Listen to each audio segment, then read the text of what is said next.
I'm sick. It's happy.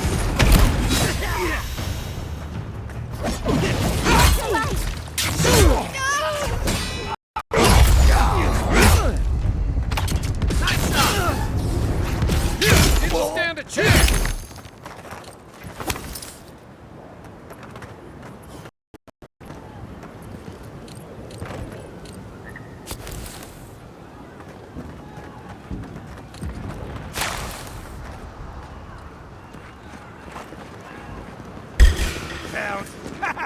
Someone's eager to meet us. I'm sick.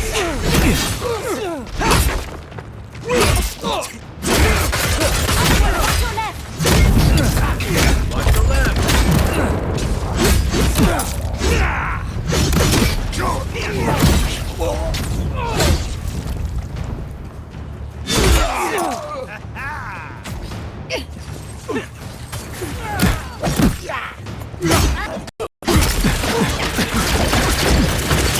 Not looking so good.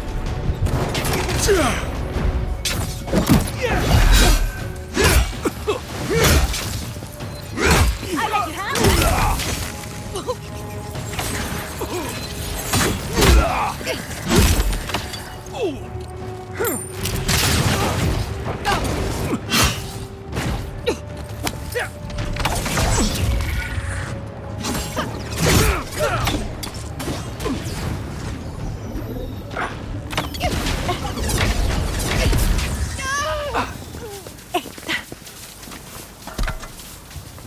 That was a close one.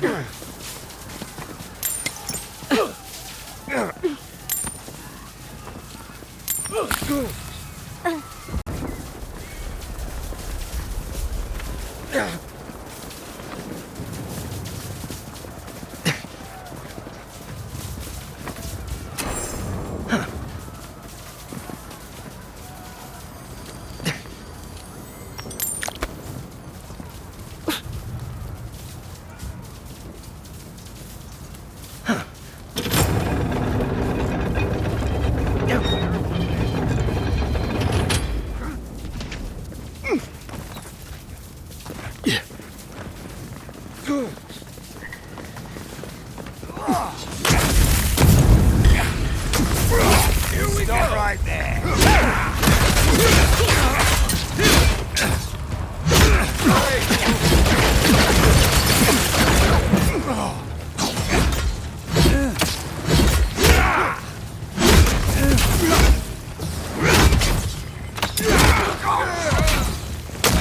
Bitches are proud.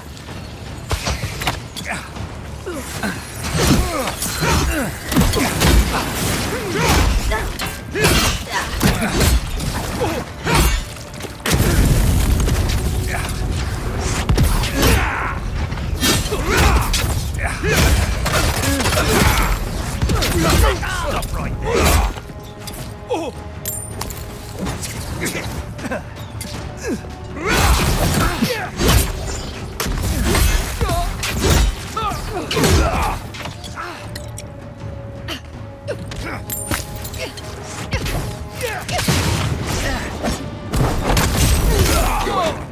I'll hang back and watch the gate. That'll teach you!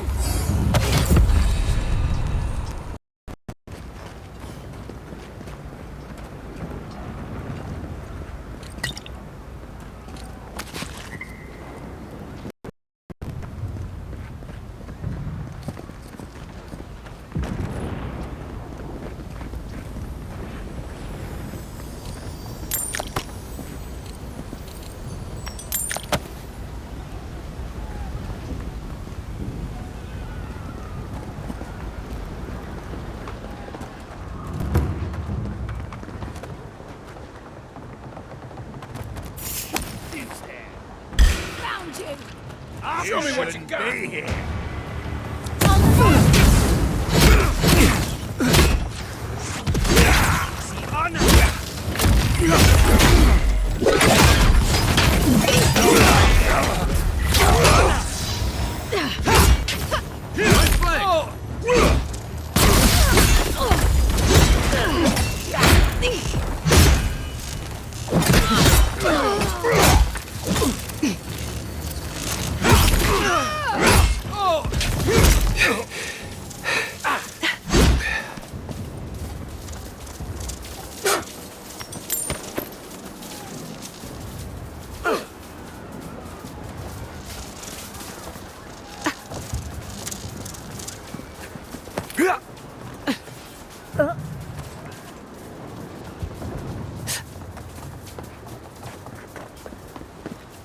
Get Oh, no, you don't.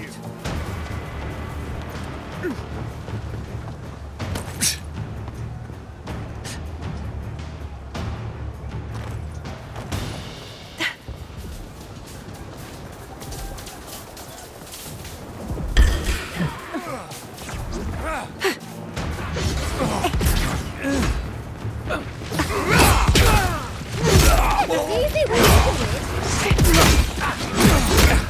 Let me.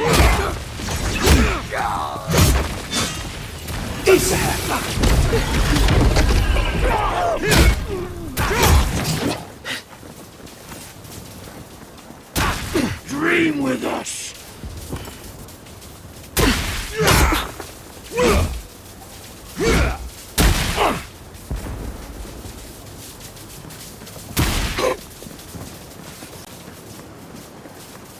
Over here.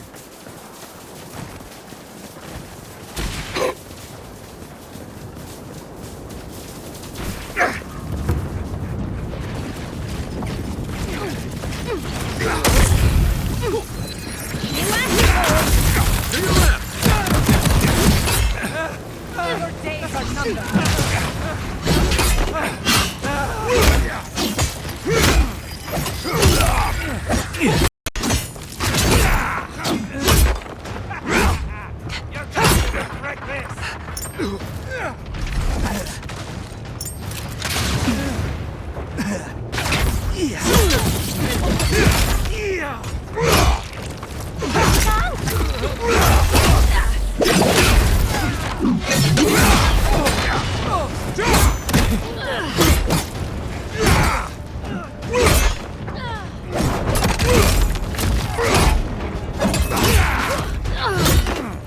Make the Inquisitor proud.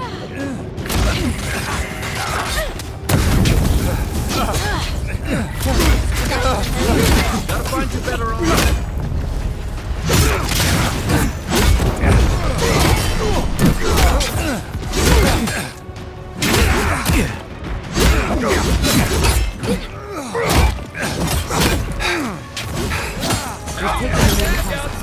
I'll stay behind. Don't do anything foolish. They won't get past me!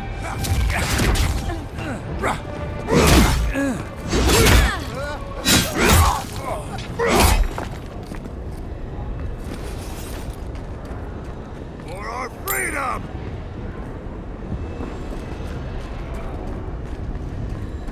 For the living lands.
Monica demands your submission. Stand against her and fall. That's Ludwig ahead. Lead on. I'm with you to the end. Let's make sure she stays dead this time, all right, dearie?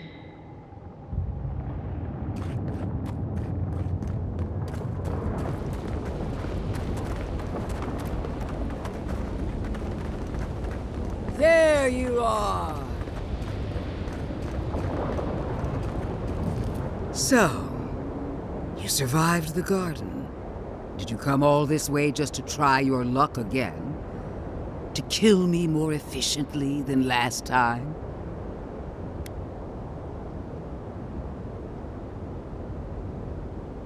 You'll get your chance. Then what are you waiting for? Look around, Envoy. Heelguard should have listened. He tried to bring order through compromise. He failed. Order is meant to be imposed by a stern, guiding hand. Her order wields sharp steel. She must set down her blade.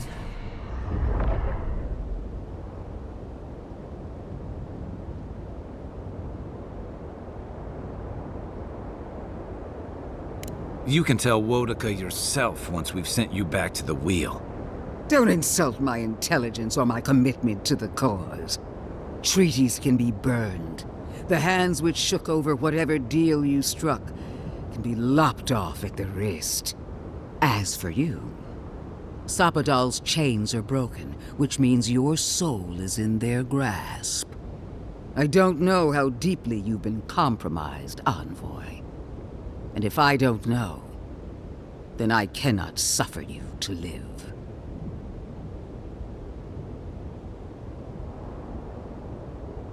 That's what they want you to think. Steel yourself, Envoy. Make this a fight to remember, even in death.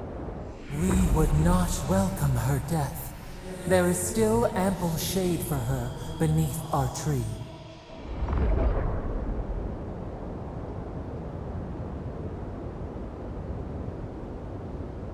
You really believe you can kill me? Do it then.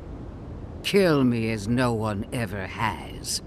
Hold nothing back. Give it your all and destroy me. Let's finish this. Together. You won't be missed, Ludwig. Once I'm done killing you, your god of flame! Get off me! We are every seed in the soil. We will always grow. Come on! I'll kill her off. One last time! Whoa! Queen among queens! Send me your aid! Epic worth and wrong!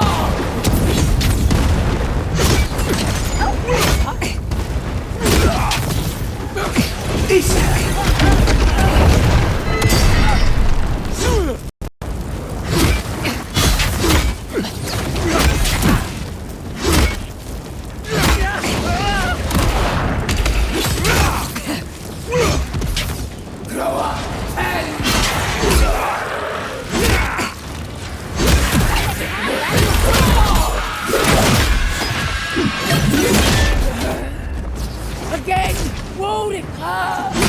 Help me! One last time! Grow up and...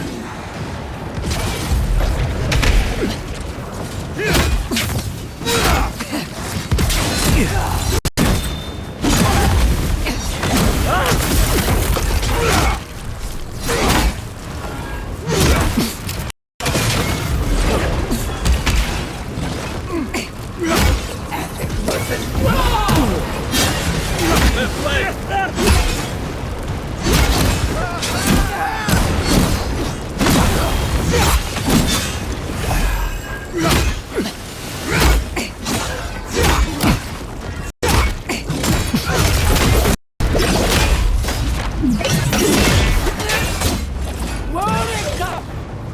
Where are you? No! Don't abandon me now!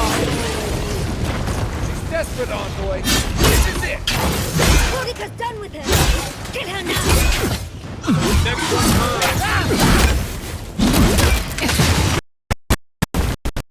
I'm sick!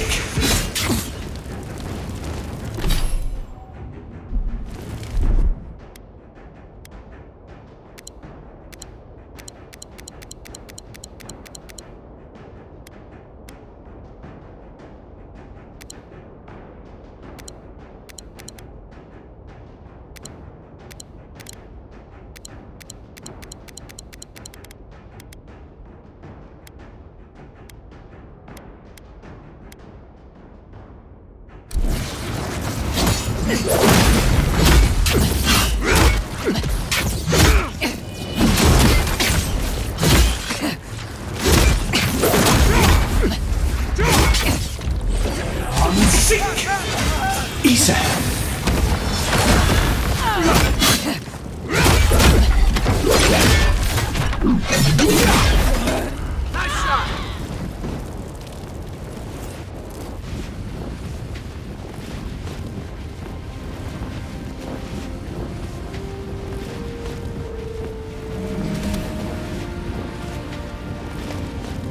Wherever Ludwig is now, she must be seething.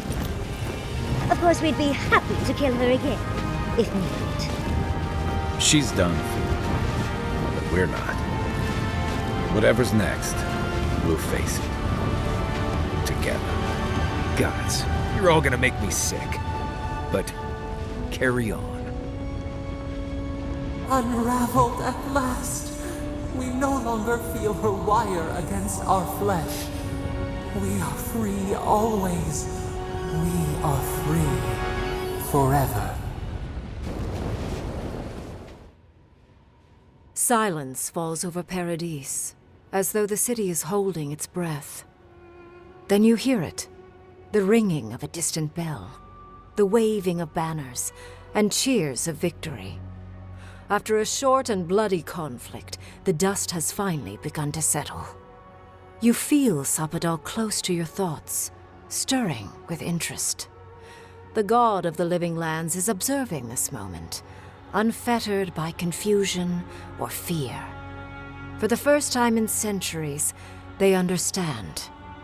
The Paradise militia rallies to you, the outsider who defended them in their hour of need. Whatever happens next, you have won their confidence. You take a moment to reflect on the calm. Not so long ago, you arrived at these shores on a simple errand, which turned out to be anything but simple. The dream scourge is over, and the island has been cleansed of plague. A time of healing and mourning follows. People look to you for answers about the source of the affliction. You tell them the truth, how the plague came from a power beyond mortal understanding, and how it is finally at peace. Thanks to you, the living lands has escaped Adiran oppression.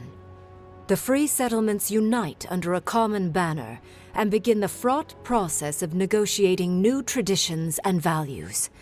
The Empire withdraws.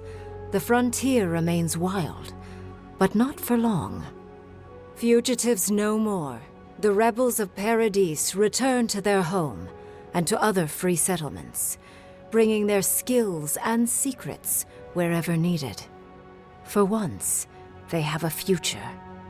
The Oracle Sargamus emerges from the Temple of Aethys unburdened by any purpose but for the one you gave him. He makes the long voyage to the Deadfire Archipelago and travels in the footsteps of his god, giving aid and comfort to those wronged by Aethys where he can. When his energy flags, he recalls the compassion you extended him, and he returns to his work with renewed devotion. His new labors cannot fill the hole left by his god's passing from the world, but they give him succor during the long hours of the night. He dies alone in the Deerwood, beloved of no one, but remembered by all he knew. He does not forget you. The refugees of Emerald Stair resettle in Thirdborn, bringing their skills and research to aid the local community. What starts as an uneasy partnership blossoms into a bond of trust. Through shared adversity, they find common ground. In time, the people of Emerald Stair return to their city of Fior Messiverno. Research yields new developments in the struggle against nature. Technology is shared among the united settlements. The Empire cannot get in the way of progress. For the people of Shatterscarp, independence is bittersweet. Those who cannot withstand the grief inflicted by Ringgrim's spell leave the settlements, vanishing into the wilderness. Those who remain find themselves forced to cooperate with others, often begrudgingly. With so many dead, the need to stave off hunger outweighs any distaste for certain trading partners. Solace Keep clings to its long-held isolation at first. But after mourning her friend Kostya, Mihala reluctantly deigns to open the doors of the fortress. Some dwarves greet newcomers with glee. Others still mutter darkly about outsiders. Mihala flounders in her earliest negotiations with the rest of the living lands, but slowly learns compromise. She develops a taste for Valian sweets. When Kai returns to Thirdborn, he's no longer running. He finds a town that's been diminished by struggle, conflict, and tragedy. He finds home. He helps repair Thirdborn's walls and train its defenders, carrying on Tama's legacy. And while his labors do not restore all that was lost, they build something new. With his travels alongside the envoy complete, Marius is left directionless once again. Rather than disappearing into his cups, however, Marius leans on his time among his companions to give him the strength to re-enter society and find comfort in civilization. He establishes a route between Paradise and Thirdborn, guiding travelers between the two in return for money and supplies. And while he has a reputation for being aloof, he joins the campfires from time to time, sharing stories of his time with the envoy that most travelers believe are completely made up. Giada continues to improve as an animancer. She dedicates her work to the spiritual health of the living lands, nurturing instead of exploiting. Others follow her example, seeking her tutelage from lands far and wide. In the years to come, rumors spread of a secret society gathering in the wilderness, where animancers work in harmony with nature. The dream of Fior Mes Iverno lives on in her. No longer under the threat of imminent death, Yachtley returns to the Animancers. Reunited with her beloved Quilici, she helps him and the Animancers as they put their lives together after the attack on Fior Mes Iverno. Eventually, she even has something nice to say to Vidaro. As the days pass in contentment and relative peace, Yachtley is struck by the persistent feeling that something is missing. Though she still devotes herself to her studies of both the arcane and the godless, the restlessness never goes away. Freed from torment for the first time in centuries, Sopadal turns their prodigious curiosity to the people that shaped them. They observe the ways their people live, and they think deeply about what they see. Though they flinch away from moments of violence, and they grieve souls returned to them too soon, the rage that once shook cities to rubble no longer rules them. Instead, they come to you with questions. They want to understand. After a time, they begin tentatively to garden. Where they can, they improve the lives of Kith, and the suffering that troubled them is reduced, if never fully eradicated.